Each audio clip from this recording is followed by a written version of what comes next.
On the morning of September 11th, 2001, time did something strange. It slowed, it cracked, and for millions of people watching live, it stopped. But behind the chaos you think you know, behind the videos, the smoke, the endless replays, there is something else, something almost no one talks about. A 6-minute window where the world's most powerful country didn't know what was happening, not even for a second. And those 6 minutes changed everything.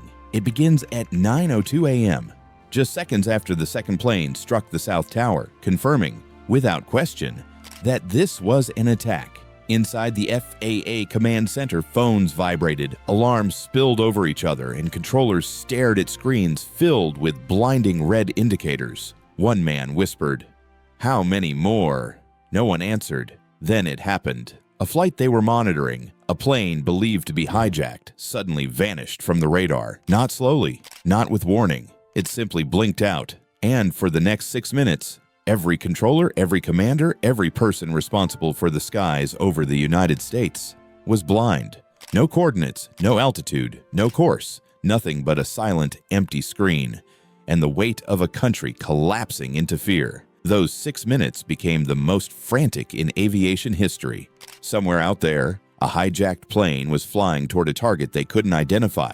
Could it be the White House, the Capitol, another tower, a nuclear facility? Every possibility meant the same thing. This wasn't over, not even close. But here's the part almost no documentary ever mentions. During that blackout, one single decision was being debated behind closed doors. A decision that had never been made before. A decision no one wanted to make. Should they order fighter jets to intercept and possibly shoot down a commercial airliner with innocent passengers still on board? For the first time in U.S. history, the question wasn't, how do we save the plane? It was, should we stop it? No matter what it costs. One voice said, yes. Another said, wait. Another said, we can't confirm anything yet. Don't pull the trigger. And those 6 minutes became a moral battlefield. But now, let me tell you the part that chills historians even today. What would have happened if even one person in that room made a different choice? Imagine this. What if they approved the shoot-down order instantly, without hesitation, without doubt? A fighter jet would have raced toward what they believed was a hijacked airliner. A pilot, barely 26 years old, would have been forced to make the most unbearable decision in human history. And if he fired, the world would have watched a U.S. fighter jet destroy an American passenger plane in American skies. On live television, the shockwaves of that moment would have rewritten everything: politics, trust, air travel, military rules, the way the world looks at America itself. But that didn't happen, because during those 6 minutes, the missing flight reappeared on radar, not where they expected, not where it should have been, but somewhere completely different. A controller gasped. Someone whispered, "We have it. We have it." And the decision that could have changed the world forever became a decision no one had to make.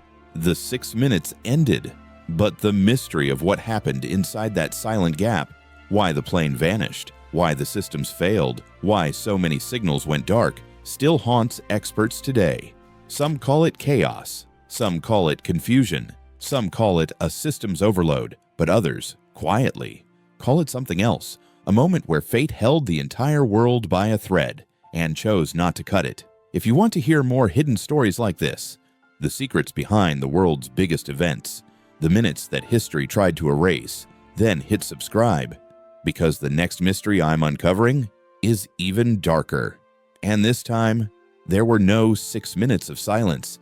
There were 47, and what happened in them was never supposed to be seen.